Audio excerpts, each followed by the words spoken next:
hopefully this is the last time we do this. I know tomorrow night's meeting for the select board is going to be hybrid, with some people in person and some people remote.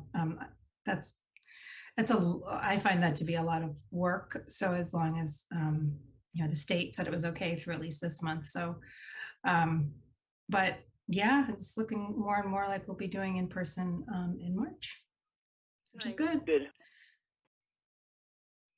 Yeah, so I'm trying to think, like, yeah, we definitely did October, November, and December. I mean, we were meeting in person for a little while, so that felt really nice. I think it was kind of just January. Things seemed a little bit, high. So and we were discussing that today. Oh, there's Andrew. We were discussing that today, which is it took a little bit longer to get up to that sort of 19% positivity, but it came down really super fast. So it's weird when you look at the numbers. There's Andrew. Have a quorum. Woo! Oh, great. Okay. And I think Monette should be coming too, but should we give it another minute, Amy? Or yeah. Okay. Yeah, we can just check in. So.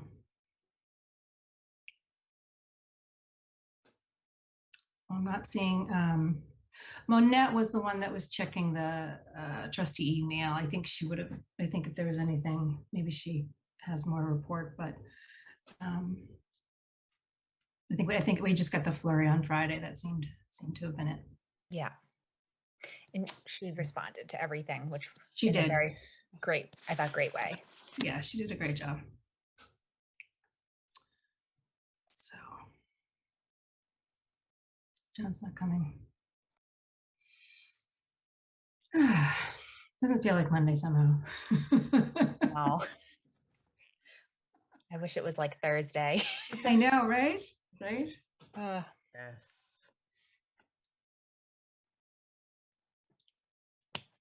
Yeah, I really would love if Monette could join us. Well, why don't we call to order and we can at least start going. I was thinking there would be people here for public comment. I'm not seeing any. Michelle, can you just pop into the admin email? But I forgot to do that.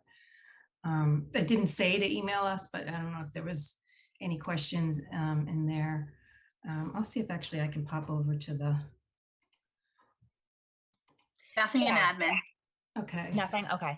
Yeah, we can call to order and get started. And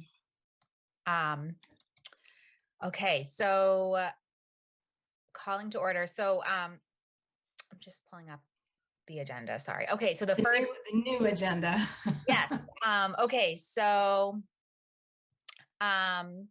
starting with approving the minute. Well, no, hold on a second. I think I have the wrong. Yeah. Okay. Sorry about that. Okay. So starting with public comment, but it sounds like no one is here from the public in, virtually. And then it doesn't come through. I don't see anything in the trustee email either. So, okay.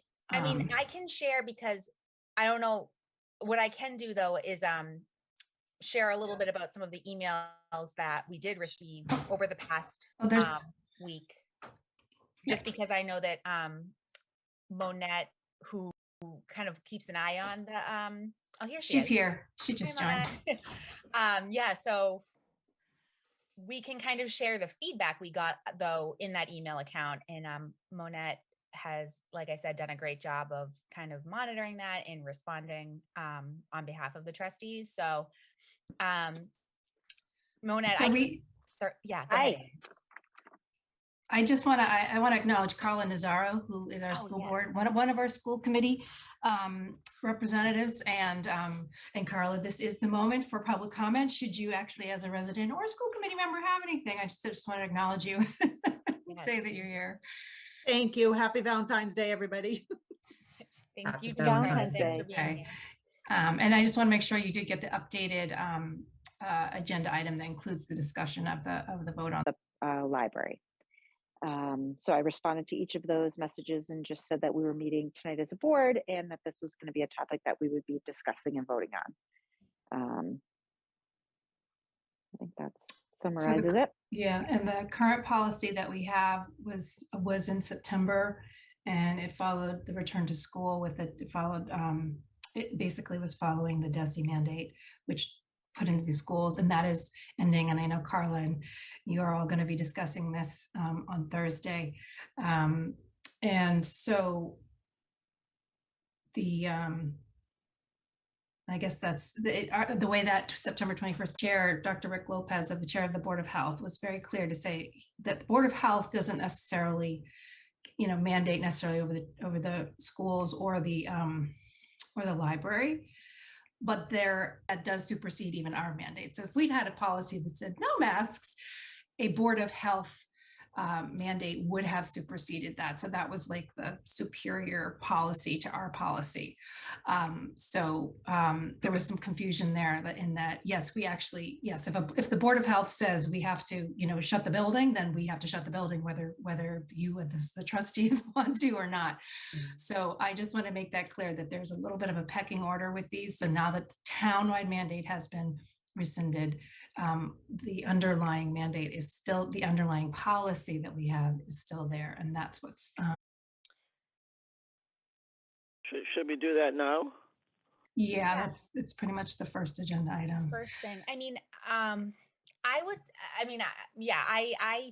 first of all, Monette, thank you for kind of navigating all the emails and, responding very thoughtfully on behalf of the trustees. So yeah, I think that, I've been thinking about this, and I do think, it's for our policy, maybe for clarity for, the community who might be coming into the library, but also, not being required to wear a mask in other buildings. I think consistency is kind of helpful with this. And I also would hate for the staff to kind of have to be constantly sort of like having that conversation of like, okay, I know that you don't have to wear it here, but, or there, but here you do. I feel like that might be kind of a lot for the staff to manage. So, I think that given the trend of what's happening now with the mandates, I think that it makes sense to rescind it for the library as of now. I don't know what other people's thoughts are. Could we make it so that it's that we still recommend it, but don't mandate?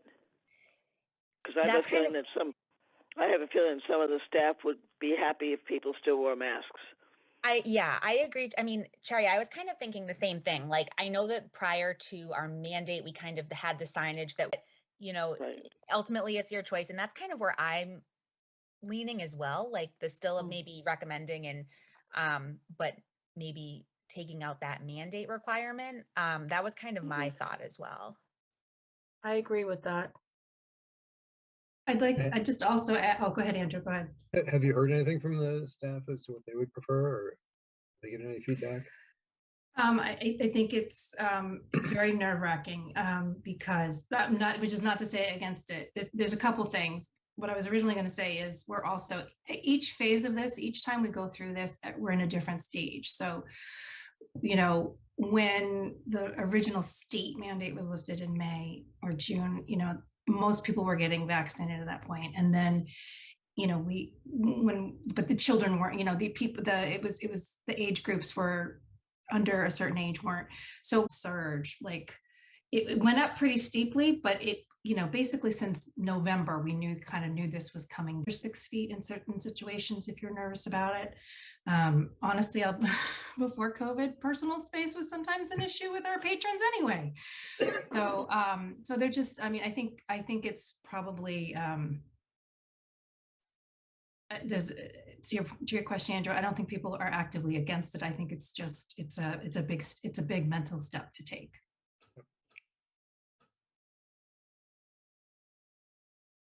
So shall we make a motion making it a recommendation or whatever?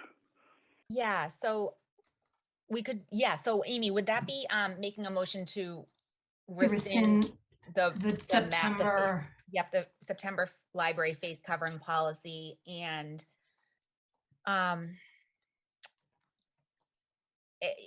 don't know if we necessarily do we need to vote on replacing signs with just recommendation or no, because it's kind of not a policy at that point. It's just It's not a policy, Okay. it's just a recommendation. Got it. I just put into the chat, if someone would like to make the motion to, I'm sorry, Monette, did you have anything else you wanted to add? I don't think we heard from you. Yeah, I just had a question, but I feel like Nina just answered it. I just really wanted to understand when we say recommendation, what are we actually talking about? But it sounds like we're talking about signage, and I just wanted to make sure I understood what we meant. Yeah. Okay. Yeah, I was kind of just thinking, no formal requirement or the staff isn't being held to any sort of, enforcement, Right. but Yep. just like in all public places, I feel like a lot, I remember there was that period where I saw signage around saying it's recommended, but we're not going to deny you access without it. So yeah, that's kind of, so let me see, Amy, did you put something in the chat? I didn't, or.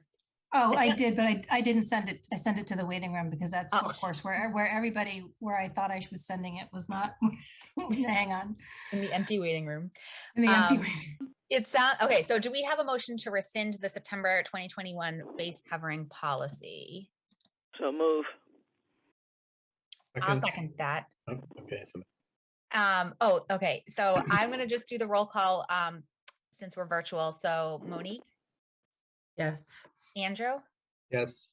Cherry, Yes. Monette, Yes. and I say yes as well. Right. Okay. So you know what? this will be effective tomorrow, Amy? Yes. Yeah. Okay. Yeah. Thank you. So, although, the staff are probably well aware of this. And so for the next hour and 45 minutes.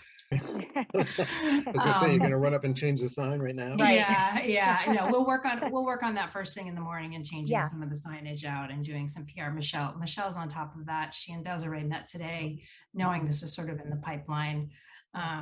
And again, I think I actually just want to give a shout out to Michelle and the communications team that she works with, Desiree and some of the other folks have done such a great job, I think, of with the messaging to make it very positive, not, this is a mandate, this is not a mandate. It's sort of like, we're trying to keep everybody healthy,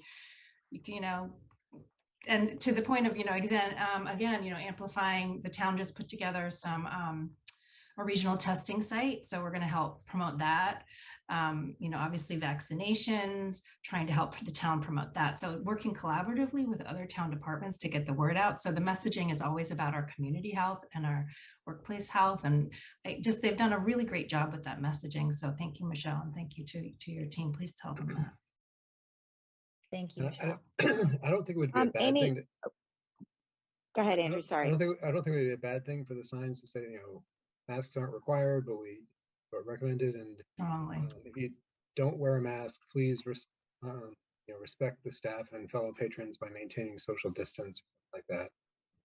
Yeah.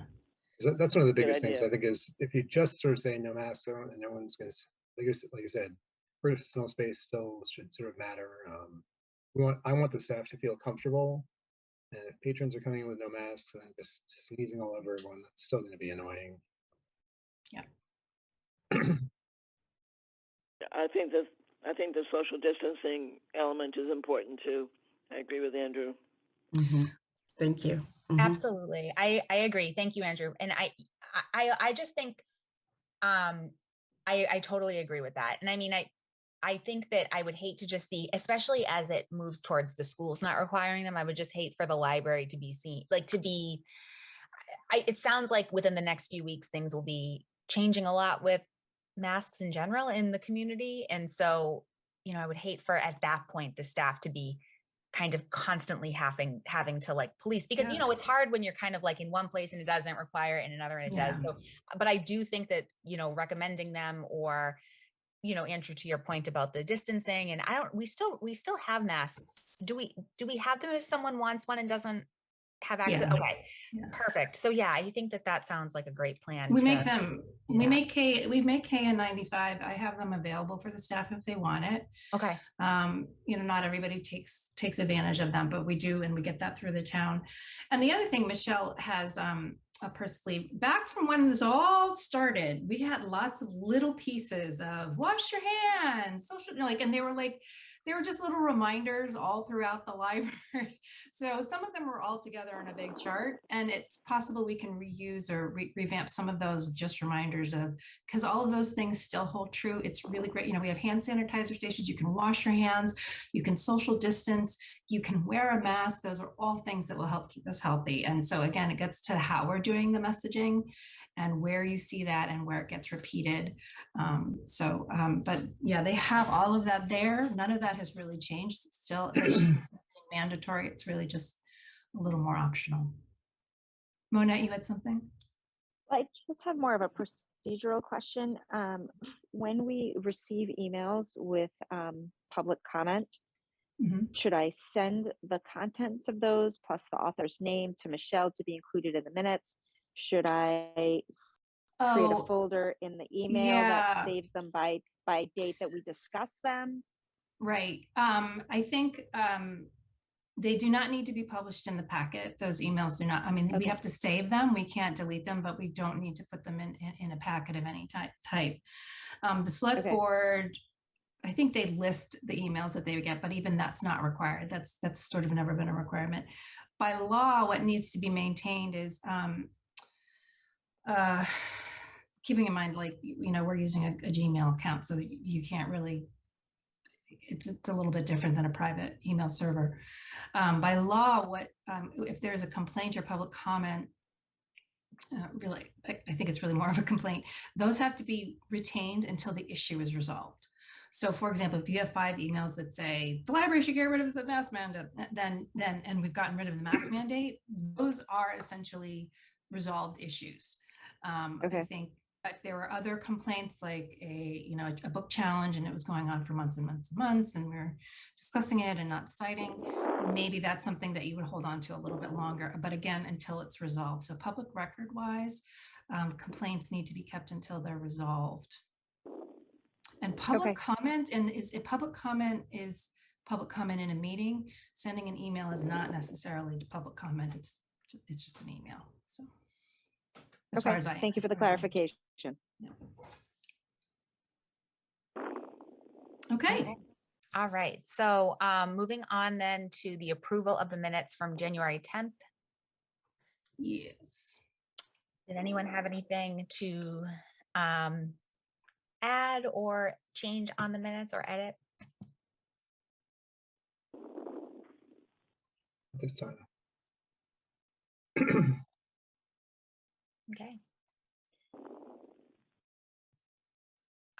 All right. So do we have a motion to approve the minutes from January 10th as submitted? So moved. So I'll second it. Okay, thanks, Monette. All right, so I'll go around. So Monique? Yes. Andrew? Yes. Cherry? Yes. And Monette? Yes. And I say yes as well. Okay. All right, public services report. So I'll just do a quick introduction. Allie Dowds is on this call. There she is. The screen is ready to share for her. Allie Dowds has been with us for a little over the year. She is the head of public service, which means she coordinates things over, around, through, and with the children's services team and the reference team and the teen librarian. So those are programs, services on site, readers advisory, and a whole bunch of other things. So with that, I'm just going to let Allie take it away. Hi, everyone. Thanks for having me tonight. So I did put together a little PowerPoint presentation to kind of guide me through this report. So I'm going to share that right now. And I believe this is the first time I'm meeting a lot of you. I know it's virtual. Some of you I've met either at the library or at some meetings, but it's just nice to kind of get to see all of you at once.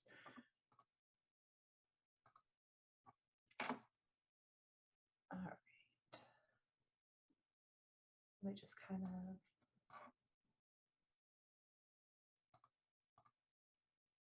All right, everyone can see that okay, I'm assuming. All right, so Amy asked me to give a public service report pretty much from the start of this fiscal year, so July until now. But I thought it was important to kind of give a whole year in context, especially since this is my first full year here. And a lot of these like strong footnotes, they really shape the past year, as well as what's kind of happening now and what's going to happen in the future. So I just wanted to highlight a few things that have impacted or been developed by the Public Services Division. So a big one is personnel changes. Obviously, I'm one of those. I'm a new division head. I came in after Lorraine Barry retired, and Lorraine had been here for years. So that was a really big transition for the team or the division. We also hired a new teen librarian, and we hired a new children's librarian a little more than a year ago. COVID, you're all talking about it tonight, but that really impacts everything. It impacts all the decisions we make, everything that we're doing, staffing, surges, canceled programs, low patron numbers, all of that feeds into what I'll be talking about in the rest of this report. Community health, another thing that is obviously very important right now, so much so that we actually transitioned one of our staff members out of teen librarianship, and her focus is community health. It's a new role that she very much is just like really digging her heels into. But we've already started a few different health series and potentially even creating a health nook that will just generate greater, more accessible access to public health information. Initiatives like moving a lot of things outdoors, I really hope that's a trend that we're going to keep. We did that out of necessity to get back to in-person programming, but it just really rejuvenated staff and patron alike. We started a lot of that over the summer with like our tent and bird walks. We had a fall concert series, and we are going to continue to do that into spring and summer. I think most of you know about the Civic Hub grant, which is called Reclaiming Your Story, that as soon as I kind of stepped foot into this office, Amy handed to me and said, do this. No, it was much nicer than that. But that very much has influenced a lot of the different programs and services that either I've implemented or staff has, and it really clings to this storytelling focus and trying to engage with local partners and organizations so that we're amplifying local voices and not just one type of voice, all types of voices. When I asked staff, I told them I was doing this report, I said, what do you want me to highlight? Like, what is something that you want the trustees to know about? And I think the two last banners you see here really kind of hit on that. Literacy was a big one, especially from the children's department, where regardless of everything that's gone on over the past 2 years, still at our core, we support and we promote literacy, whether that's early literacy, adult literacy, or even literacy for patrons who really can't get out, for our homebound patrons. And virtual could have been really prohibiting, but staff leaned into that and found a way to still maintain connections, even expand those connections nationally, host really big events with big authors like Grace Lynn that maybe wouldn't have been feasible if we weren't living in this virtual world. And one of the children's librarians said, school visits, like I still was able to do school visits despite COVID because of virtual, and I was still able to get in those classrooms, and just how important that was, again, to maintain those connections. So when we talk about a report, obviously you want to have some data. People like to look at numbers. If, like my staff will tell you, I hate numbers. I hate using data just to like show success or failure, because it doesn't really tell the whole story, but it is helpful to have those concrete evidence to show progress, areas of growth, maybe some oversaturation, undersaturation, all those things. But as we look at these numbers, I really want to say, please don't just look at how high something is or how low something is. I look for consistency, especially during a time like right now. Are we consistently providing programming? Are we consistently having people attend programming? If we're not, You know, if we see a drop, why? If we see a big increase, why? You know, if you look at scheduled programs, and once I get into like attendance, you'll see some of that come to life a bit. So what does this graph tell me? You can kind of see it's a little bit all over the board, but it does make sense, because at first I was a little like, what do these numbers mean? So these numbers tell me that staff is consistently averaging between 45 and 50 programs a month. And when I say staff, that's our children's staff, teen, and adults. It's also showing me that children's, which is the green line, puts on more programming. But again, like, what does that mean? Does that mean that the children's librarians are just doing more than, say, the teen librarians? No. You know, the children's department, early literacy tends to lend itself to like repetitious programming. So like story time, that is like bread and butter that you can put out a few times a week. Whereas a teen librarian, we only have one compared to your 4 children's librarians, but a teen librarian, they're not going to be putting out like daily programming for teens. Teens are engaged in so many other ways, and we have to kind of approach programming completely differently. So children's might be averaging like 25 to 30 programs a month, and teens is averaging 5, but you want to look at the impact, not just that number. One other area I wanted to actually have a couple, like I look at dips. So July, we saw a dip across the board. Why is that? It's summer reading. You would think that that would go up, and actually it's kind of the opposite. So summer reading allows us to kind of have like a very, like, I don't want to say basic, but we know what our programming is. And we know in July, a lot of people are on vacation, whether that's patrons or staff. So you do see a little bit of a drop in numbers, because the need isn't there, maybe staffing isn't there. And so we kind of spread out our programming for that month. So that doesn't worry me. There's a reason behind that. Same with, if you look at January, there's a big, like this past January in 2022, you see this kind of sharp drop. Well, why was that? Well, COVID. We had this beautiful 3-month program plan that was all in person, and COVID just like wiped that out. And so everyone either just canceled programs, or we turned what we could to virtual, but it really hit us hard there. So again, does that concern me? It concerns me for staff's mental well-being, because you put a lot of hard work into developing and conceptualizing programming, and then all got just kind of, the rug was taken out from under them. But does it concern me on a performance part? No. If people have questions, I can stop, or I can save it for the end. I don't want to get too deep into data. The next slide is attendance. Librarians in general, we focus so heavily on, oh my God, I had so many people attend my program, or, oh, you only had 5 people, I'm really sorry. I really don't like that attitude, because again, it's about the impact that our programming had. Like the head of children's just did a childcare reform program here a week or 2 ago. She had 2 people attend.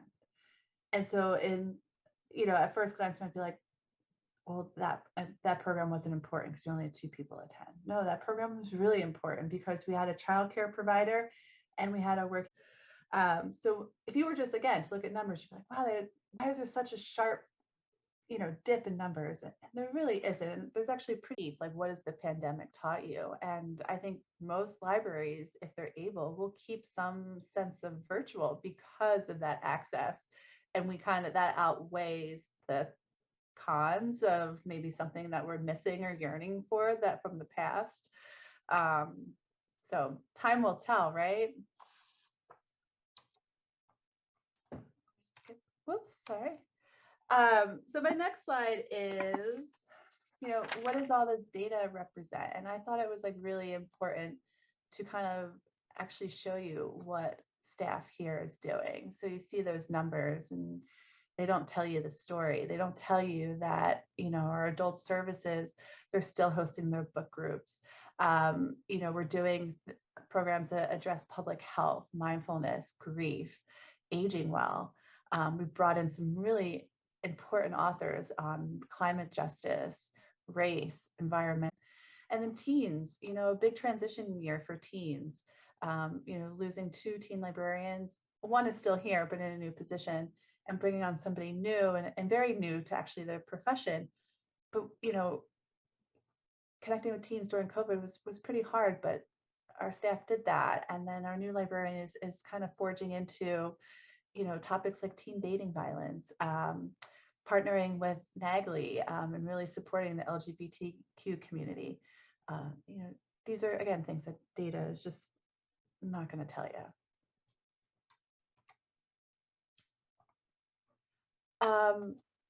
I wanted to, so obviously I've been talking a lot about or highlighting successes, or just, just trying to boost the staff here and all the good work they're doing. But we still have challenges. We still have gaps. Everyone does. Challenges, first and foremost, COVID, and it's not going away. And I think we're always kind of working with it, working alongside it, working against it. The teen reach. Teens are hard. I used to be a teen librarian. Amy used to be a teen librarian. Connecting with teens, it's tough for so many different reasons. You could say they're engaged in a lot of things outside of school already, or when they come to the library, like they don't want to sit down for like another hour-long lecture type program. They just want to come, socialize, be with their peers, do their homework. But we should still be engaging with them. So I'm working with the new teen librarian to kind of figure out what that is. Is it kind of just pop-up events where we bring in local organizations? Is it offering a space of respite, like some type of craft that really seems to hit home here in Reading? Finding the balance there of, there's more fun, lighthearted programs, but also like touching on really important like root issues like mental health, like dating violence, gender, sexual identity, all those things, so that our space feels representative, it feels inclusive. Consistency, you heard me talk about that with the numbers. It's a challenge, again, because of what's above it, COVID. So we find consistency and then it just goes away. And trying to keep staff feeling like they still have momentum and they feeling good about what they're doing plays into that. Staffing transitions, I can tell you firsthand, it's not easy being a disruption or a transition for staff, especially a staff that really has been whole and been the same whole for a very long time. You have new leadership styles, you have new just colleague styles, ways of doing things that disrupt the norm. So getting used to that, or new ideas, that can be a challenge. Gaps, I already talked about middle schoolers, and we're hoping that the new teen librarian and the new children's librarian will kind of work on this together, so that kind of cross-department collaboration is really important. Young adults, touched on that, so I don't want to harp on it too much. Outreach. So when I talk about outreach, what I mean by that is when library staff goes out to marginalized or vulnerable communities and meets them where they're at. And these are usually individuals who are facing barriers to access to the library. We already are doing that through homebound services, but how are we doing that at like the children's department level? How are we doing that at the teen level? And who in our adult community are we not? Like, who are our patrons that we're not connecting with?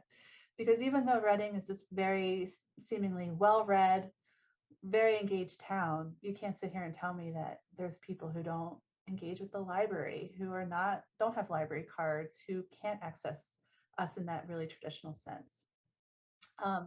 It's a gap too because of COVID, because a lot of these vulnerable communities, they're very tough to reach when you're dealing with a pandemic, because their priorities might not necessarily involve getting to the library or even connecting with the library.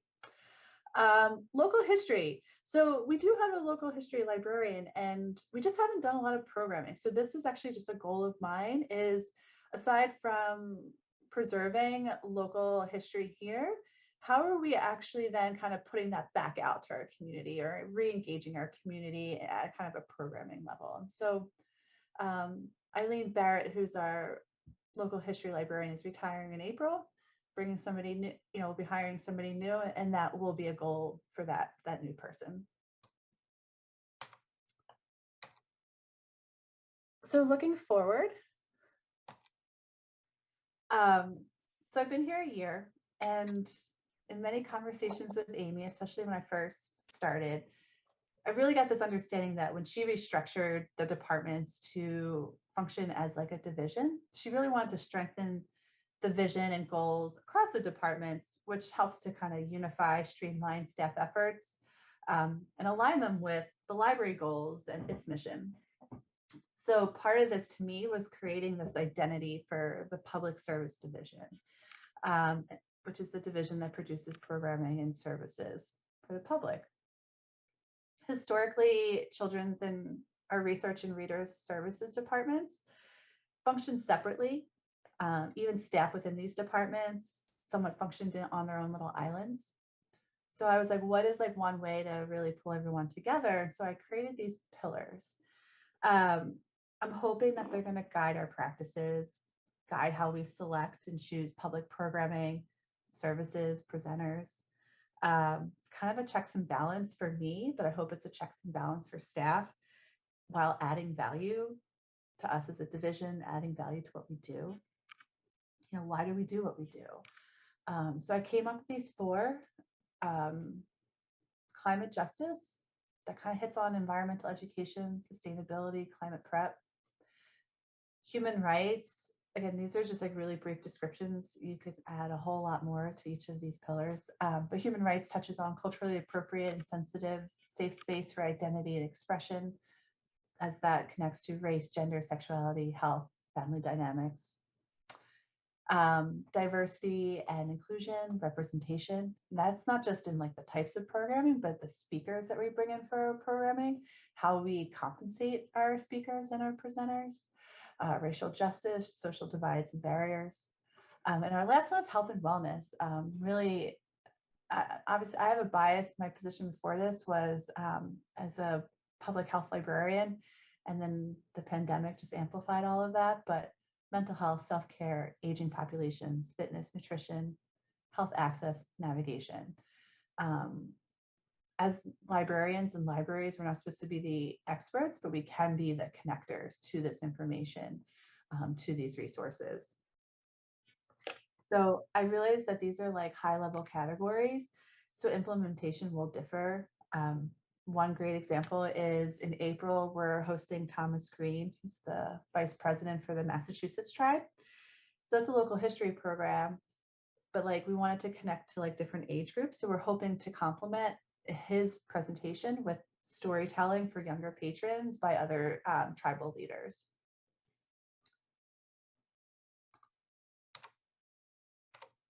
So what's coming up? This is my last slide. I just really wanted to highlight what's coming up, what's going to be happening in the near future.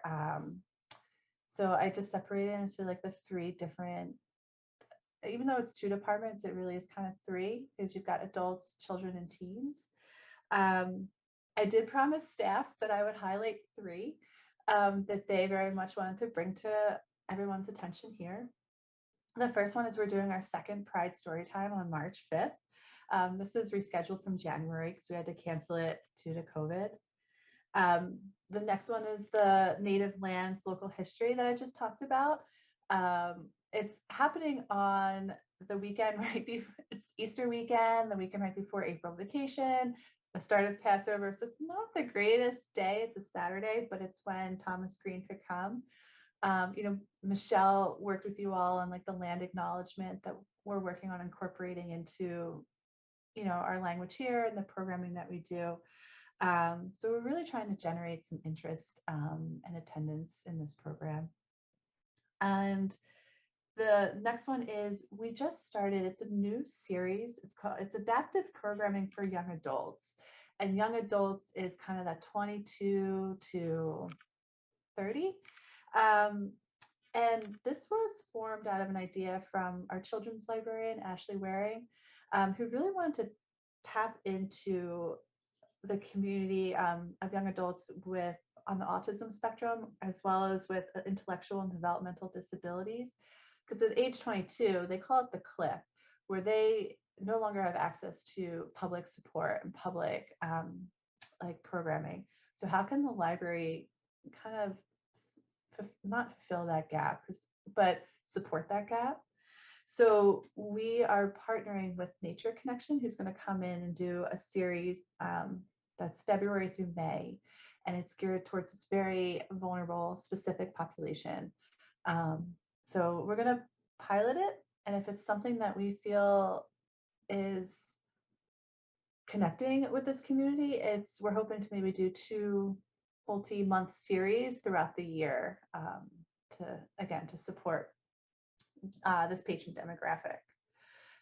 But yeah, so this is just a sampling of what's to come. I'm excited for it. I hope you're all excited for it.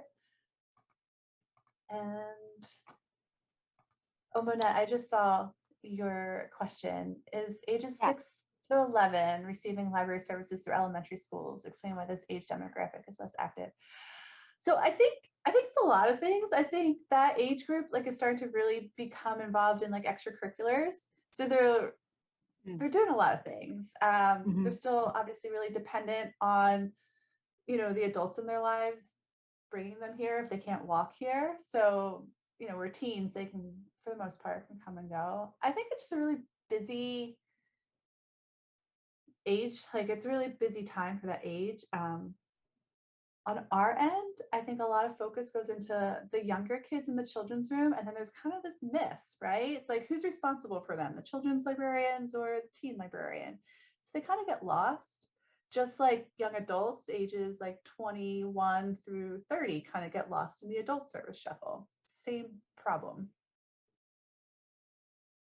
I hope that answers that question. But that's all I have. If you have any questions, I'm happy to answer them. Thank you, Allie. This was really great and very helpful. Thanks, Nina. Yeah, thank you, Allie, and thanks for addressing that question. I just have this is Manette. I have a follow-up on the what's coming up, the Farmers Market Summer Reading Kickoff. Can you talk a little bit about that? Yeah. So did I pick the one thing that's not exactly fleshed out yet? Oh yeah, it's definitely not fleshed out. So we always like to do for summer reading a kickoff event, and the theme this summer is kind of it's get outdoors. And so the head of the adult services department was like, I really want to do. She's got a very strong focus on sustainability and climate justice. And she's like, I really want to do kind of farmers market style summer kickoff. So I should probably back up and say it's not going to just be a farmers market. It's hopefully going to be a fair that will highlight local food access, health and wellness. So I mean, this could be a representation from a local farm, but also bringing in SNAP and WIC, the food pantry. Monette would be a great addition to this. So yeah, and then we were talking even having reps from something like REI to kind of engage with. They do a lot of different type of outreach programs to engage in how do you get outside more, access to the outdoors, health and wellness. So that's where we're going with that, but it's not fleshed out.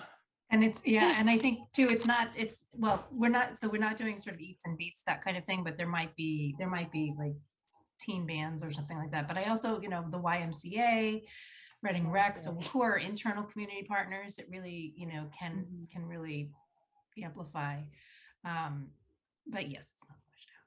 That's why we're giggling. No, yeah, our goal is to have a list of potential partners by end of this month, early March, so that we have an idea of the scope and then kind of go from there.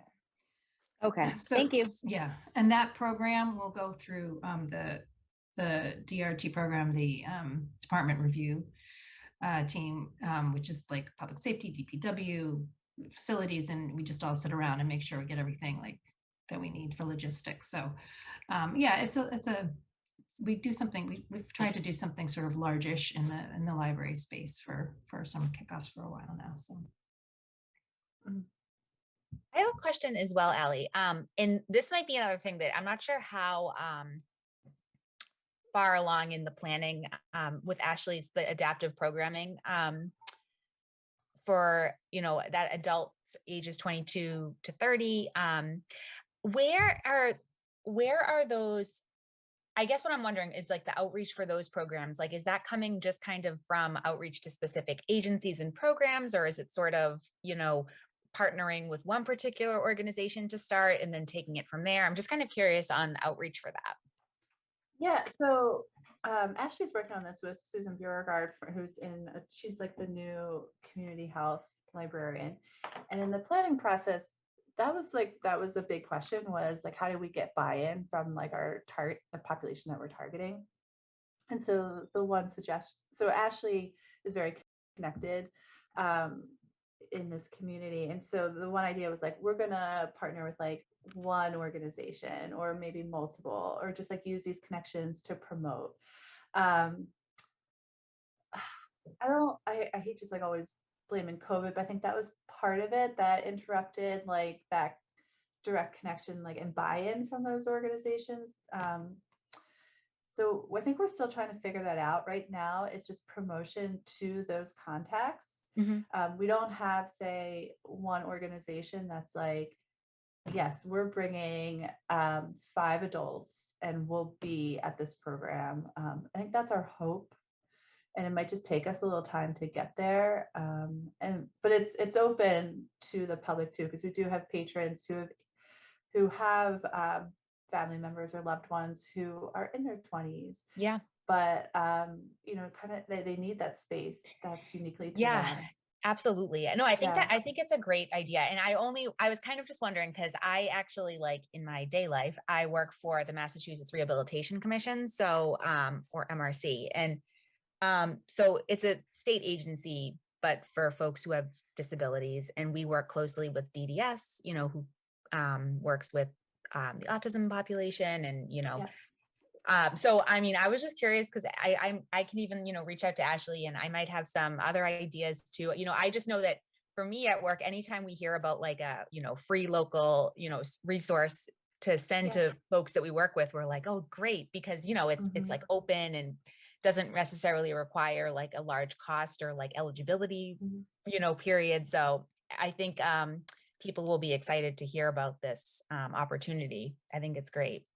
Yeah, I'll let Ashley know, or if, like you said, if you reach out directly. I think like that would be, that's like the ultimate goal, is to really have that kind of permanent or committed buy-in.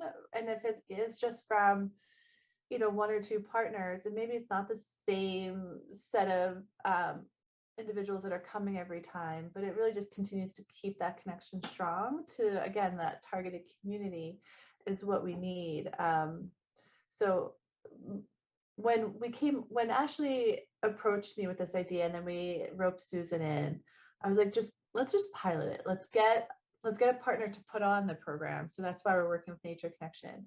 And then we can figure out like, how are we connecting with patrons? And it's gonna probably be a little bit of a slow burn, but like, let's figure that out. Let's just get it rolling. Yeah. May I ask a question? Yeah. Great, thank you. Hi. So I have a question around how these topics get selected and how the programs get funded. I have to state, I guess, publicly that I have a problem with the Pride Storytime, not with the Pride Storytime piece of it. I have a problem with the Drag Friends piece of it. I just don't think it's appropriate for 0 to 5-year-olds. Pride Storytime is okay, but the drag piece of it, I really have a problem with it. And I'm curious as to what's the process for selecting these types of programs, and how are they funded? Yeah, so majority of our programming is funded by the Friends. We do have grant funding as well, and gift money too. But I would say majority of our programming is funded by the Friends. How do we kind of select or choose? There's not like a one answer to that. Some of it is, a lot of it's, ideas that come from staff. Some of it is, requests from the public. We do have like a program submission form on our website. Sometimes, we'll get authors or presenters who will come to us and say, would you host me? To answer your question specifically about the Pride story time, it's important to us that everyone ages 0 on up feel representative or see representation in its various forms. And Pride Storytime through drag is one way to celebrate, people, just celebrate people and celebrate their identities and the way they share to express that. And, we do hear that feedback, like, that seems really young.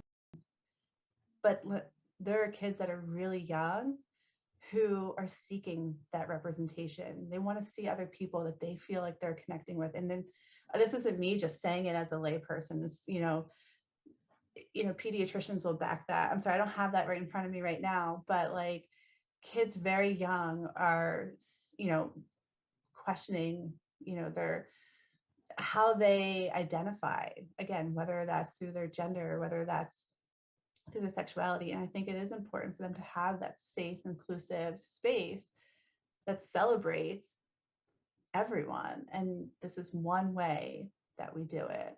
And at the very root of that program, it's early literacy. It's, it's reading, it's sharing stories.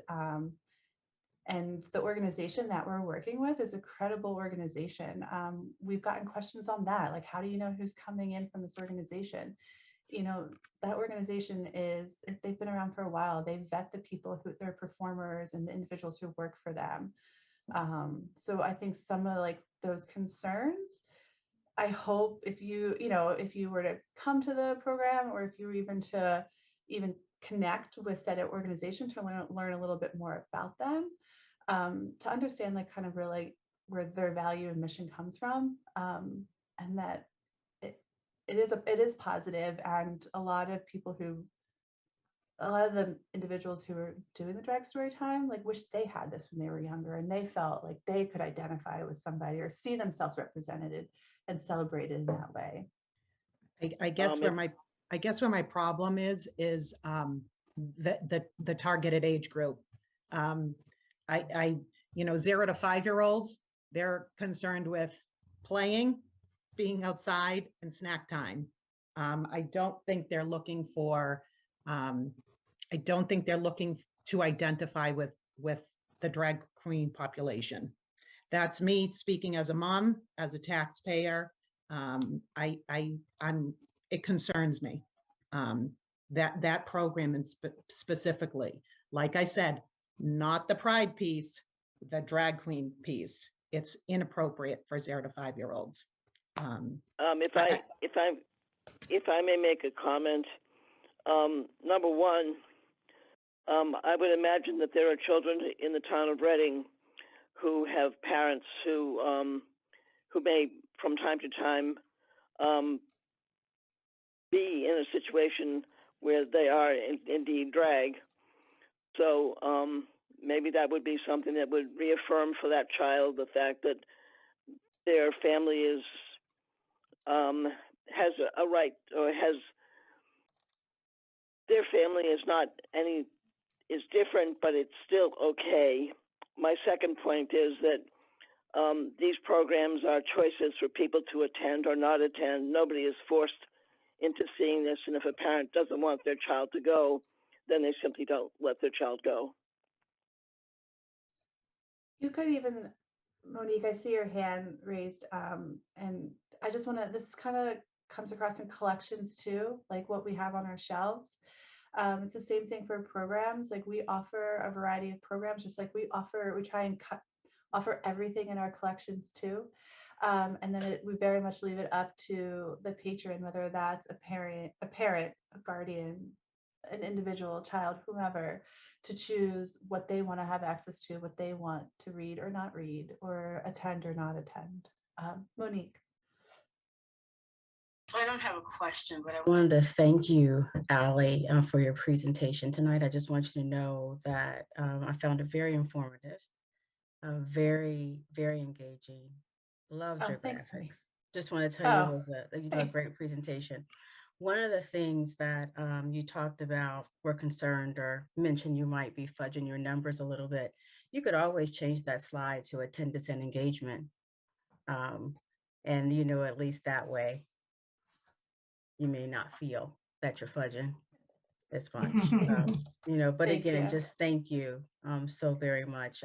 I enjoyed when I looked over the packet, again, just your graphics and the way that you laid out your presentation. I think it really just tells the story alone. You added more to that tonight, but thank you so much.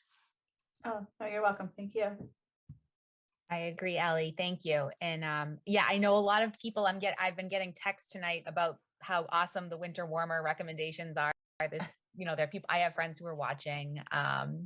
So I think that that's a really popular and, well-loved event. So I like to see those numbers spiking. I'm looking forward to checking it out. Yeah, I'll definitely let staff know because so I came on kind of at the tail end of the transition because that obviously was always an in-person lovely event. And I think last year was the first time they did it virtual. And it's such a heavy lift to do it virtual. And it's a lot of staff time. And there was such fear that this beloved event was just going to fall flat and people were going to be so upset with the library. Like, what did you do to winter warmers?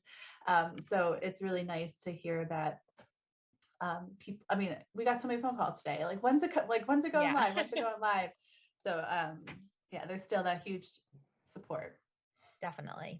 Yeah. It was always great in person, but there would not have been 700 people fitting into the building for it. So it's kind of, I know it's the in-person is so fun with the music and the hot cocoa, but it's cool to see it having that much of a reach virtually too. So thank you. Yeah, of course. Awesome. Anyone else have any questions or comments or thoughts on this piece? Great presentation, Allie. Thank you. Thank you, Allie. Thank you so much. Thank you very much.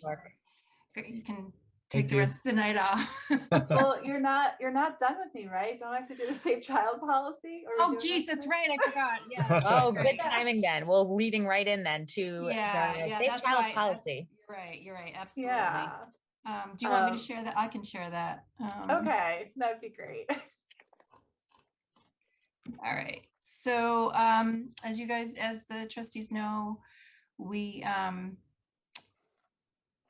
review and update our policies regularly. Usually we have the folks that are, responsible for monitoring those said policies, sort of review it. So what we have right now is we have a safe child policy that was adopted many, many years ago. And the children's librarians and Allie have gone through it and they have some suggestions. These are in red. And then followed by that in your packet are the actual, what the final would look like if you took all the changes as proposed. If you, in general, just to review the process, we try to, it's not required, but we try to do all of the review in one night. You can vote on it that same night, although sometimes it's good to kind of sit on it for a little while. It's not an emergency, and make sure it says anything. Sometimes you have come back and said, could you rewrite this section so it makes the sense? So you're not ready to vote on it. So Allie, I will let you go ahead and talk about the changes you have requested for safe child policy. Yeah, thanks, Amy. So this is coming from a couple of different angles. One is we wanted to add language in there about adults, caregivers who come with kids and then leave them unattended, which is what we see. And having those conversations can be tricky sometimes and this is not isolated to Reading. This kind of happens in all children's departments, but just putting up maybe some more direct language in there that if you're coming to the library with a child who's under the age of 9, they must be accompanied and adequately supervised by their caregiver. It's not up to staff here to catch your wandering toddler before they hit the steps. So you'll see some of that language in there. And we talk about like staff cannot provide childcare or assume responsibility for child safety. Obviously, we do that. Not the childcare part, but we do look out for children's safety while they're here. But just kind of putting it more back on that caregiver. The other part was in regards to adults, like, so people who, and this is for both our, this is down at the bottom. I added a whole paragraph that's appropriate use. That should say actually appropriate use of youth spaces. That's my bad. Okay. Yeah, so this is for the children's library and the teen room. So we've had adults who that don't have a youth with them who will come and sit in the children's space to do work. And they've done in the teen room. And after like my opinion on it is we have these designated youth spaces because they're there for specifically for that intended audience and age group. Obviously, if you're an adult or like a parent, caregiver, teacher, or just, you know, an adult patron who's coming in to like use the collection, or you're coming in with a youth to retrieve material, or maybe you're coming in to, you know, just use the space with your child, like that's okay. But this is more to discourage adult patrons from being in the children's department or the teen room for long periods of time, and because they have everywhere else in the library to use, and we very much want these youth designated spaces to serve the purpose that they're here for. I looked at American Library Association policy and directives. I looked at the American Library Association for Children, which is like an arm of ALA, as well as like their language in regards to children's spaces. And then we compared our policy to other appropriate use of youth space policies at local libraries around here, and try to mirror a lot of that.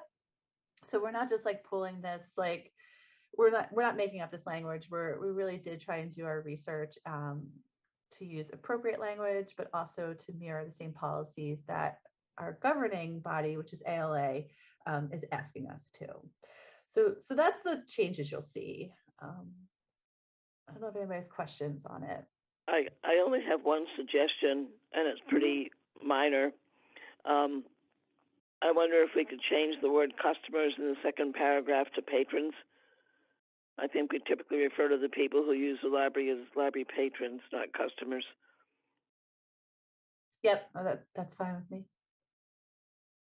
I think that's old language too. Sorry, Allie, this is Mana. I had a couple of suggestions. Mm-hmm. So the fourth bullet,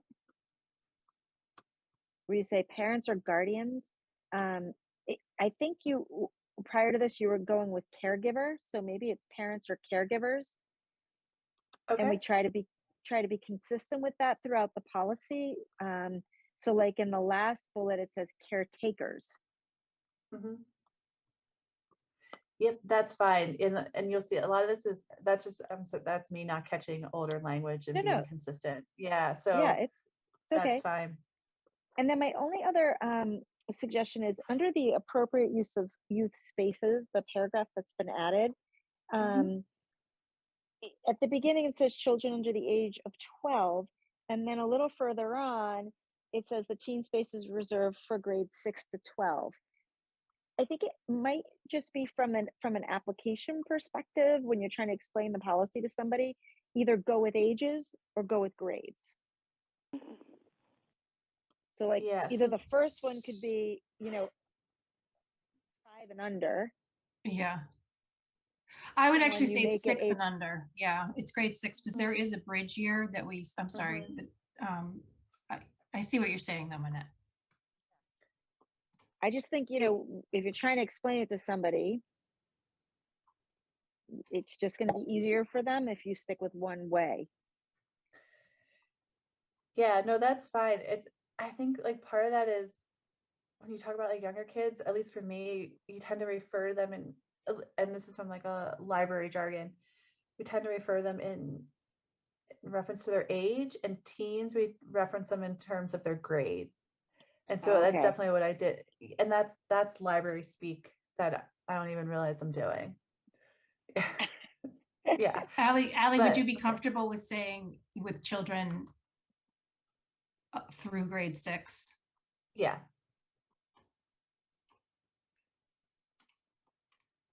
So that'll be through grade 6. Mm-hmm. Then you have to change the teens one to grade 7 to 12, right? No, because there's like Amy was saying, there is kind of this like overlapping year, which is grade 6, and they can kind of go back and forth. It's a bridge year for sure. Mm-hmm. All right.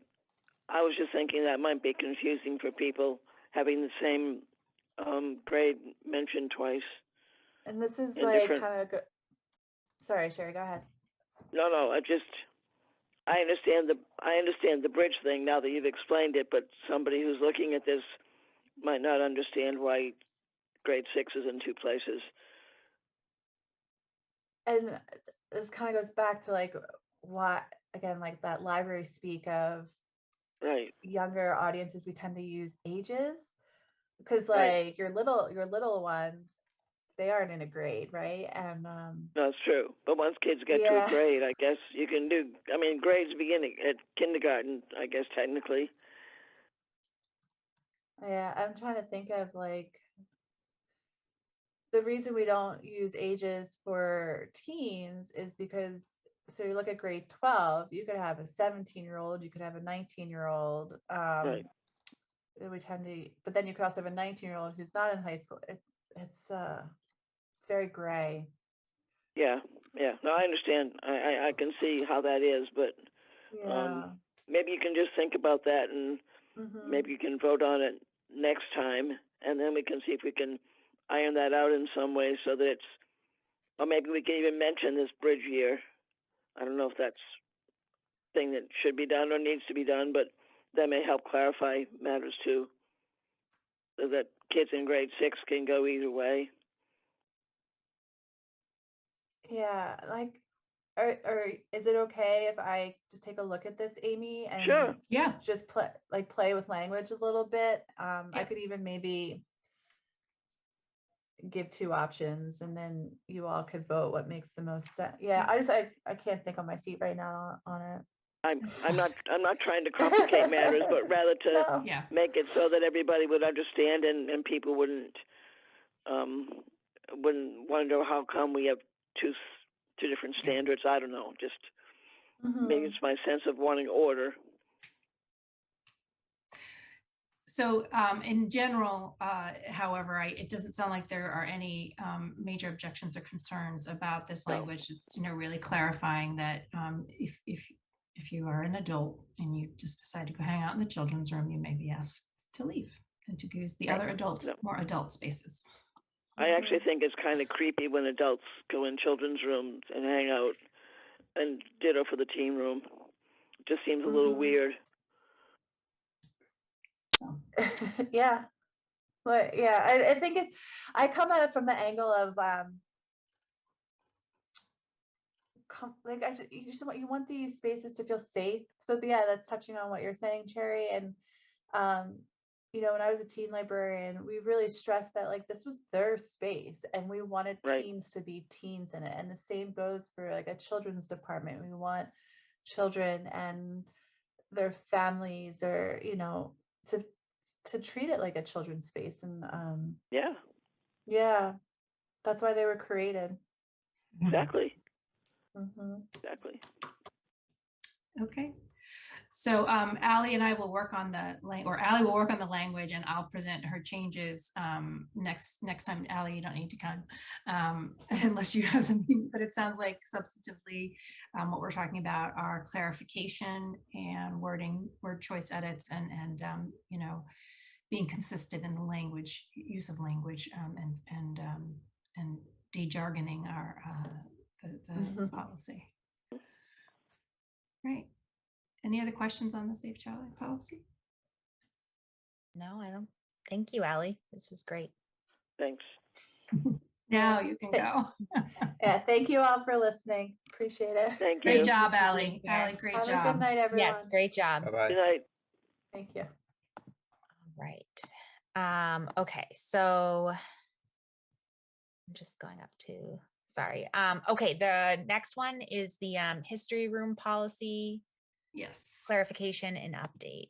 Yes. So this is this was not on our original time to review policy, but you very wonderfully adopted the the history room policy, and right off the bat we we came across a couple of things. This is why we edit. There are still people who wish to use it as a meeting space. So when I spoke with Eileen, we felt, just putting it right out in the front, that this room is for research and not available as a meeting space. So we just thought that would be helpful to put that in there at the beginning. The next change down here is really just rearranging some of it and clarifying the language about, you can just kind of walk in and have, you do need to have an ID or a library card, and you can come in and you can, everybody must sign in. I think that was one of the things we wanted to put first.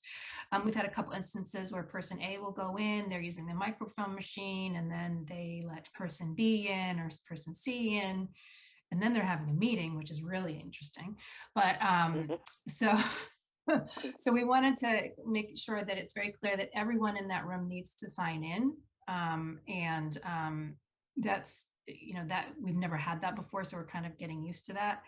And then, so we put that on the top. That was this sentence that was down below. And then we just sort of refined some of the language about change the order. We put the food, drinking, chewing gum down lower. Eileen felt that was a little clearer. And then the last thing that we ended up changing on the next page is we got into it, as Allie and I, and I was looking at this, Allie was looking at Safe Child, and we've been looking at all the other policies. We had got into a little bit of a discussion of when things are must and when things are should. And we are now kind of going back to these policies. I think this might have originally said, the patron should request, or something like that. The patron should comply with copyright law.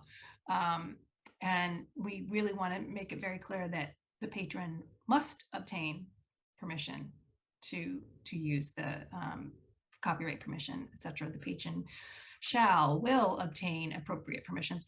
And that, I think, is you'll see it. We don't do it very often. There's a few places where we have that sort of should, or it's sort of a little bit more of a softer language. There's a couple places in our other policies.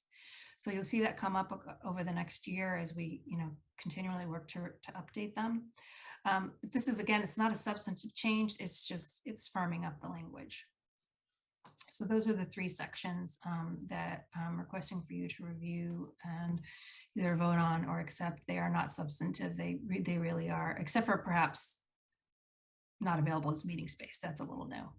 But other than that, they're just wording changes made to make the policy clearer. I'm looking at the top of the second page. Yes. Where it says the history room is a quiet workspace. Do you think you should change that to research or not? Yes. The people might say, well, it says I can work in there. How come I can't just, go in there with whatever? Okay. Do my homework or yeah, right. That's a good point. I'm also wondering, Amy, that first of all, I was thinking about the should and the shall and the must and the, because I noticed that there were a few things, not to go back to the child one, but that there were some things where it was like they should not be unattended. And then I'm like, is it a must now or not? So yeah, that's really interesting. I wonder if when we say not available as a meeting space, are we saying that I don't mean to be like, overly like nitpicky about this, but in terms of like what constitutes a meeting, are we saying like that they can't book it and plan, to meet with a group, or if there's a group of people who are in there and just talking about something obvious, you know what I mean? Like, in terms of what qualifies as a meeting? Is it like a formal meeting of a group that's booked ahead?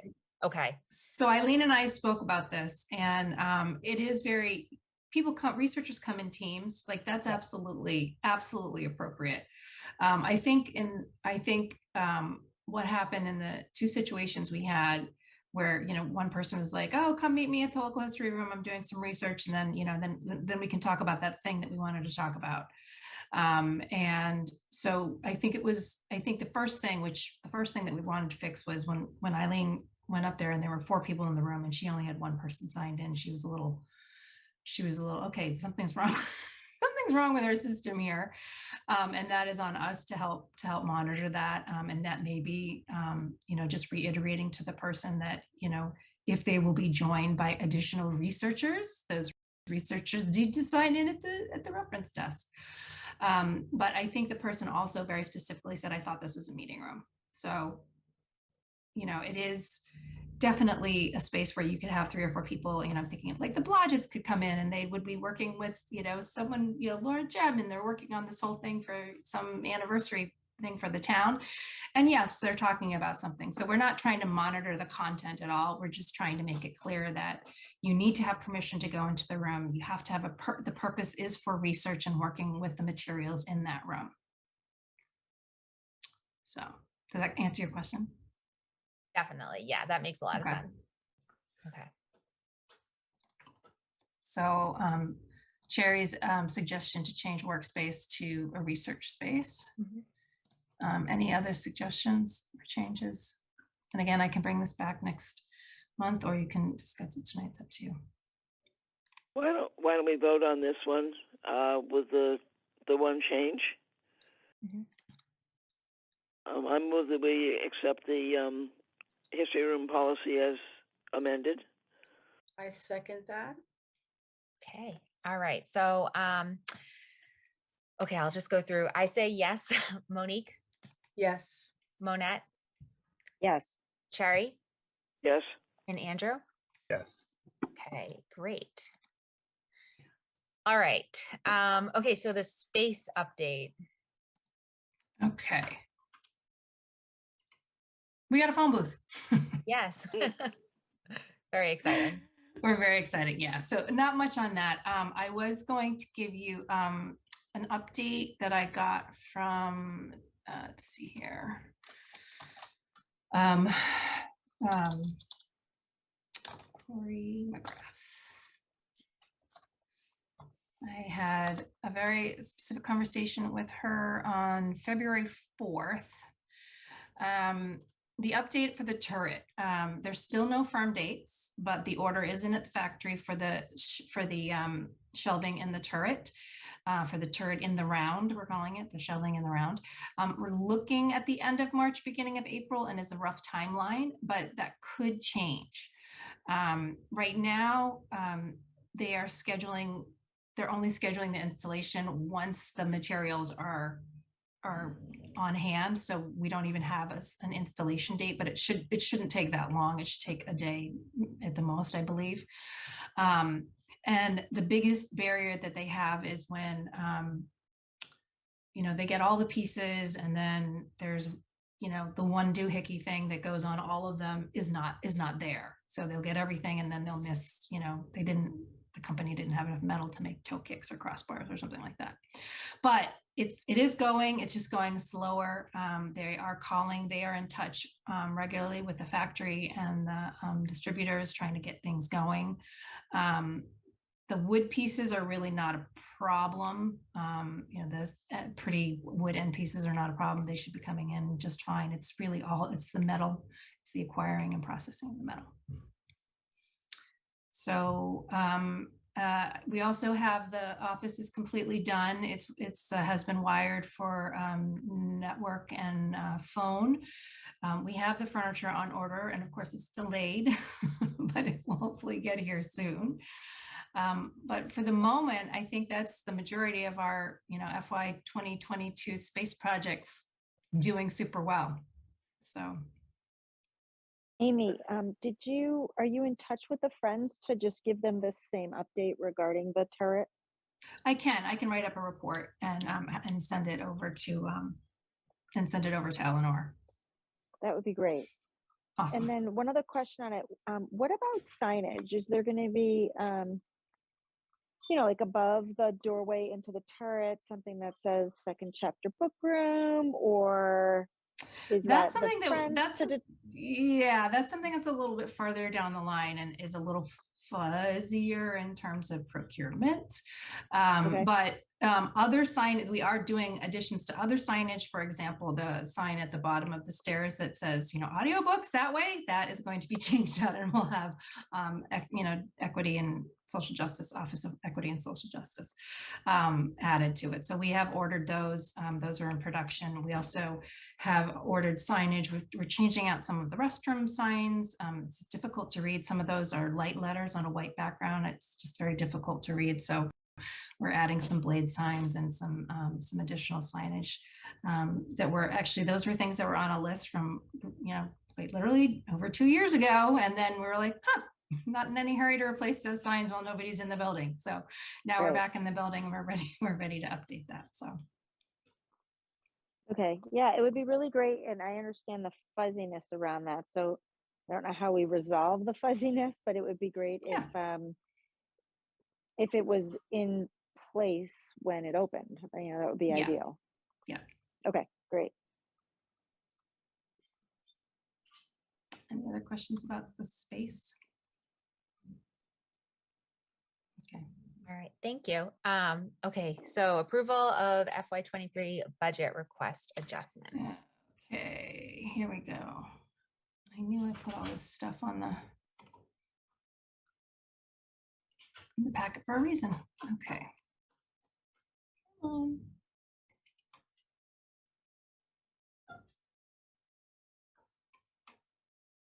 There we go.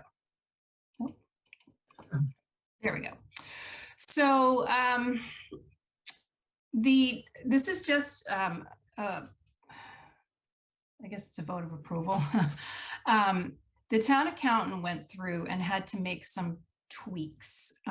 There's something weird about the number of days in this particular upcoming FY23. So for context, it used to be that just the raises everybody got was on July 1st. But then what would happen is July 1st would be right in the middle of a pay period, at the beginning of a pay period, at the end of the pay period. So to people, so then we were always splitting out like, Michelle's salary for the first 6 days of this pay period is at X, but for the second, 8 days of this pay period, it's Y, and then we'd have to calculate it all out. So a few years ago, the town went back and just said, look, at the beginning of the pay period that includes July 1st, that is the closest pay period to July 1st, that's when the effective dates go. The effective pay rises go. So it's not a pay rise for 365 days. It's a pay rise sometimes for 370 days, and it depends on how the pay periods falls at the beginning and the end of the fiscal year. So that's a whole bunch of gobbledygook, which just says, well, the town accountant felt that some of the numbers needed to be just tweaked up a little bit just to make sure that if someone were to work the full year. So there were things like, I think the 82,450 for the library, she added $100 to the library's assistant library director. So they're very, very small. You can see the yellow are the changed numbers. So she tweaked those just a little bit, and it added to the number. But the great news is since we've hired the new director of equity and social justice, which I'll get to in a minute, and they were hired within the first 3 steps of hiring range, that the extra money that we had put in case the hire was hired at a higher rate, we didn't need that. So we know exactly where that person will be come July 1st, and then with their 6-month step.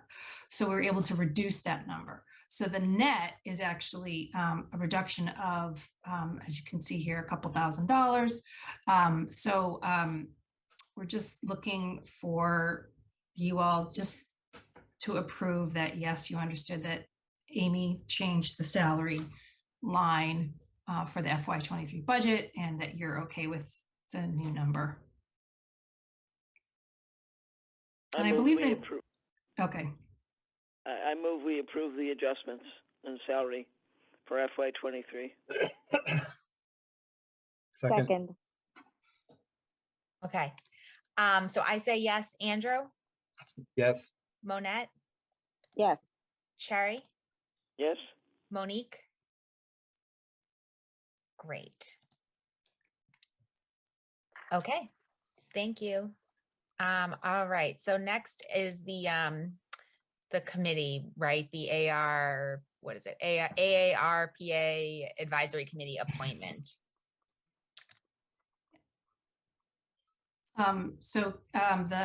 The town is putting together the American Rescue Plan Act. The town has been given, I think it's like $7.6 million. And the federal government has also very recently changed how that money can be used. So there are a lot of different people who feel that they can figure out how to spend $7.6 million. And they're very excited. The Finance Committee was working on this, and I believe now the Select Board has been charged with, and this is what the document talks about, is putting together a committee of 2 Select Board members, FinCom members, school committee members, and a Board of Library, a member of the Board of Library Trustees. So it will also involve the town manager, town accountant, school superintendent, and the director of finance. So so basically, they're just looking for someone to sit in on the financial side of things. My guess is that the library is not going to be, looking for a lot of money, but maybe I could be wrong. Maybe you want to sit on that board. So they're looking for someone to volunteer and for the board to appoint someone to be on the Reading Arpa Advisory Committee. Don't all raise your hands. I was going to say, so did anyone? I can do that. I can do it. Okay. I used to be on FinCom. Oh, great. Okay, Andrew, thank you. That sounds great. All right. So do we have a motion to nominate Andrew to serve on the Reading Arpa Advisory Committee? So on moved. behalf of the trustees? Oh, thank you, Cherry. Okay. So Cherry, and does anyone want to second that? I second that. Thanks, Monique. All right. So I say yes. Andrew? Yes. Monette? Yes. Cherry? Yes. And Monique? Yes. Thank you. And thank you, Andrew. I think that'll be great. Send me your wish list. Good choice for it. All well, right. We have some signs that we want. No. Yeah, exactly. Okay, now I think we're in the home stretch here. Yeah. So financial update, right? Yes. I'd very happy to report there's nothing interesting to report with the financial update. The only actually, so for fiscal year 22, there's really nothing to report. I just wanted to, I point out that thank you to those folks who could come in and sign the warrant. I hope you are as pleased as I was to see the trusts being used. And I do want to recognize Jamie Penny, who has been working to really make sure that the books are processed. And, there's one fund, it's the foster fund, that says we have to put like a book plate in it or something. And so she's making sure that all the books, and I think it's like $1,800. So you can only imagine how many items you can buy with $1,800. So, but Jamie's doing a great job of meeting those targets, and she's just whittling her way through them. And she's been really great, and I really appreciate her work on that. So she's doing a great job. We had a couple donations, thank you, Cherry, and one from also Constance Bouvier, specifically for children's books. And unless there's any questions about the financial report, it's pretty standard. I'll just go right into the director's. Go ahead, Amy. Thank you. Okay, I was going through the director's report. January is usually kind of a quietish month. Our circulation was, 89%, which is, it just keeps creeping up and up and up. So that's good. It's kind of normalizing. Our visitors for January were down a little bit, and I think that was to be expected with the surge. I think one of the areas we're hoping to see bounce back is the museum pass circulation. It's still struggling. I think we did again start to see a peak of it maybe last August through October, and then the museum passes are usually a little quiet in November. There's a little peak during school vacation, winter vacation, but with the surge, you just didn't see as many things going on there. Overdrive is still going great guns. It's well over, it's 163% of what we saw a couple of years ago. I don't think that trend is. It's an overdrive, correct? Yes, it is, Jerry. And our reference statistics, I mean, we still get a lot of calls. We get some texts and chats and emails as well, but we're still getting a lot of calls. Again, 29 programs, that's a conservative number, as you saw from Allie's numbers. These staff are very, very busy. And we still have about 19, 20, we usually have between 19 and 22 homebound patrons at any given time. So we generally try to do those deliveries once a month. So I just wanted to call that out. And for those of you who are enrolled, we did finally launch the debut book club, which got started just this month. One of the things we also did is we had our leadership team meet with the public health nurse to answer a lot of questions. I think navigating, as we talked about earlier, navigating COVID, both our sick time and, there was, when they changed the quarantine times, people are like 5 days from this and 10 days from that. But if you have a fever, what you should do. So that was really, really helpful. And I would really encourage people to reach. We have some great, Ajay is a great public health director, and also Christine and Xuan are really great public health nurses. They're very helpful and very easy and very accessible. So they have a lot of data to help with. There was a TikTok viral. I'm not sure which one that went, TikTok post that went viral. They were very, very proud of that. And I'm very pleased to say I don't exactly know what they were talking about, but they were very pleased with it. Michelle, do you know which one that was? I don't know if she knows. I don't know. Yeah. It might have been, there was one that they did where they were, I actually do think I know what it was. It had something to do with, Olivia was talking about a book series, and there was a lot of feedback, and they kept commenting and commenting, and I get all of the comments because it's on my phone, and my phone was like, I had to turn off the notification. So that was one of them. They're very, very cute. Those. Yeah. Olivia has a Olivia, yeah. So so Lisa, who's another children's librarian, and Megan, who's the new teen librarian, went down to the Boston Public Library and just really started, exploring some of what other spaces are doing and things like that. And so that was a great trip for them. Obviously, we switched and pivoted again with the COVID surge. I also wanted to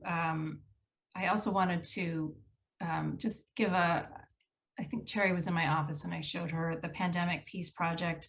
This is sorry for the dogs. I'm gonna share my screen. There it is. Okay, great. So earlier in 2021, Dr. Sherry Vandenacker was a resident and also a photographer, avid photographer, nature photographer, she wanted to get pictures from the community that talked about, sort of had a positive spin on, who we were as a community, how we pulled together. She got a Reading Cultural Reading Cultural Council grant, which paid for some of the production and some other aspects of the project. Sherry did a lot of the legwork, but the library was our partner in that we also solicited pictures and we did a lot of work. And then we also worked on the cataloging and layout with her. And we have now hosted it. We have physical copies of the book to check out, as well as copies that will remain in the collection. And if you go to our Noble Digital Heritage site, you can see the actual whole, all the pictures available. And in addition to, she has this lovely preface. And then you can start to see pictures, and she's gotten several sections, several chapters. There's neighbors helping neighbors, the political scene, reinventing normal, celebrations, and then time on our hands. So, you know, everything from Lasagna Love, I'm not sure if you all knew about Lasagna Love, was this, you could give lasagna for, these were people who were struggling. And so this was just someone who was working out of their home and doing this. There's some, you know, everything from people getting haircuts to some beautiful pictures from the town forest, things that we did when time was on our hands, building snowmen. It's, you know, just some really fun photos of things going on. There's the turkey, the famous turkey that's no longer with us. So it's really a lovely book, and it just is a really great example of how we're really trying to, you know, capture the content of our community and bring that in and facilitate that. So we didn't develop the content. We didn't necessarily even pay for the content, but we are hosting and we're facilitating that. So it was a great partnership, and I think something really to be proud of, particularly, you know, of the topic. So that was something that was just a highlight for this year.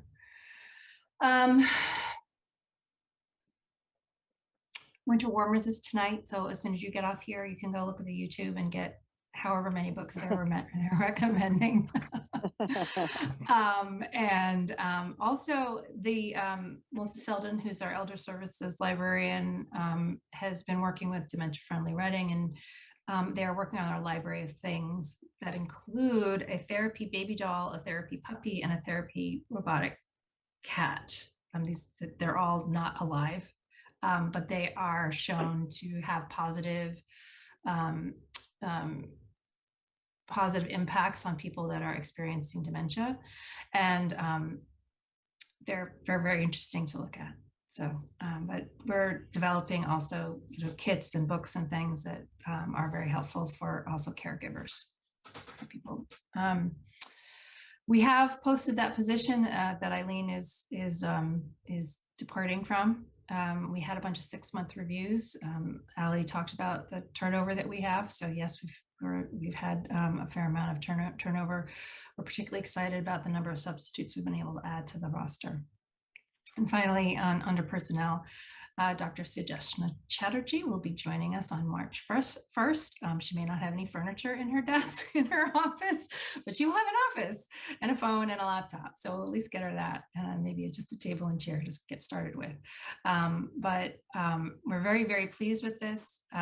It was a long search. I don't know, Monette, if you want to say anything. You met with Sudeshna.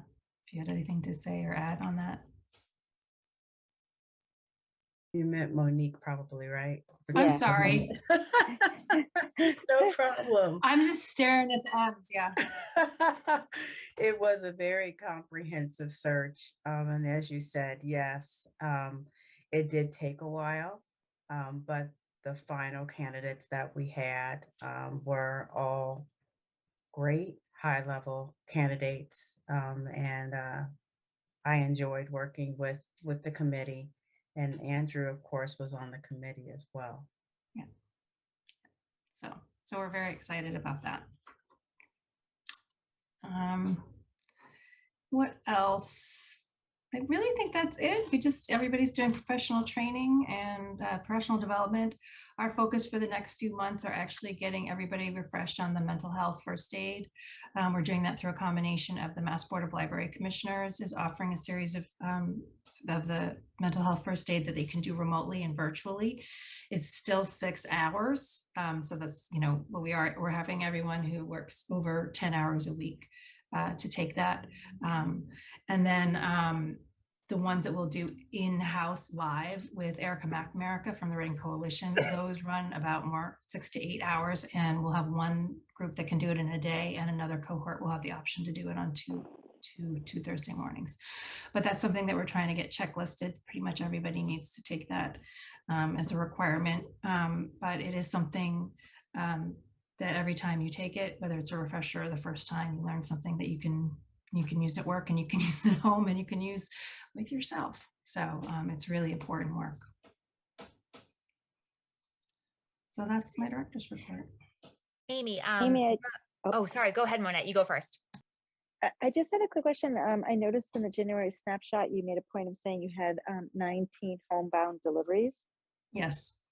And I'm just wondering, is that a big number compared to what it was? No, it's the same. It's the same number. It's also why I don't report it very often, because it's usually 19 or 20. So it doesn't change much. And I just had a question, I guess not a question, but in terms of the museum pass circulation, I know that we have such an awesome social media presence for the library. And I'm wondering, like, to raise that, maybe highlighting some of the museums that because I'm kind of even tying that to outreach, because I would imagine that there might be some families or community members who maybe don't even know that the museum that they could go to with the pass is there, right? Like, maybe they haven't heard of it before, or, they're newer to the area and they're still learning about all the cultural, passes that we have. So I know that we do so much on social media, but I was like thinking that, even as a trustee, I'm like, I'm probably, I guess I know of a lot of museums in the area, but off the top of my head, I might be like, oh, I didn't know that we had a pass to that one. So it might be kind of fun to highlight some and, point out what they can see there, or, where it is or something like that. That's a good idea. Sorry, Cherry. Do we ever do anything by putting it on the TV cameras that we have that highlight various kinds of programs? Do we ever mention the passes on that? Yes, we do, and I can I can re-update it. We have, and it's a really good idea, because I know some places they're still not fully open. Not open yet. Right. Yeah. Yeah, you only want to highlight the places where you can actually get the pass and go. Mm-hmm. Right. Yeah, that's a good point. Yeah, but I think that could be really cool, because, and that kind of ties into the outreach and, pointing out some of the places that are, nearby. So, and I have to kind of do a shout out. The debut book club is great. And I think they're doing it again in June, like for the second 6 months of the year, and highly recommend it. It's very fun. I know we're only in month 2, but it's been fun so far. So I highly recommend. Yeah.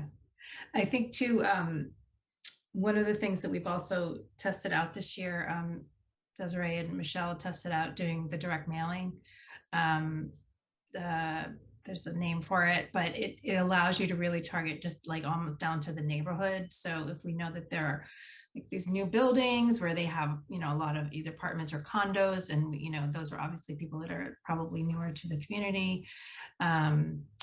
So we could definitely, that's definitely something that we could play around with, because, there's no point in sending everything to 9,000 households. And, how do we best use, the communications money that we have to really promote the right things to the right people. So that's a good point.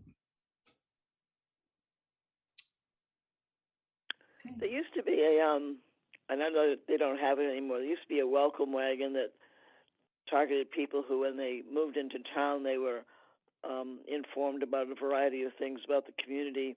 I wonder if there's any way that we could just access the home sales in Reading and send something to people, say, after 2 or 3 months of having lived here in town. So when we do the new resident open house, it's we were getting the names from RMLD, but that we no longer can get that information because I guess it's a violation of privacy. So we have to figure out another way to get the information from. I know how you can get the information. You can get it from the Boston Banker and Tradesman. Oh yeah. They list all the home sales, and even if you and it includes names, It even tells you how much they borrowed from the bank. So Oh it's my not goodness. very private. Sorry. No, go ahead, Michelle. So I just was informed that CPAC is looking to do something like this with the different families in town. So I have reached out to them to see if we can be involved in that, and that'll be another way for us to do outreach with the community. Yeah, because I mean, you could just go every week and get a list of the houses that have changed hands, and then, as I said, you could, defer it maybe for a couple or 3 months, and then just send, packets to people or whatever you wanted to tell them about the library. It's a good idea. Thank you. Any other business or anything to bring up tonight?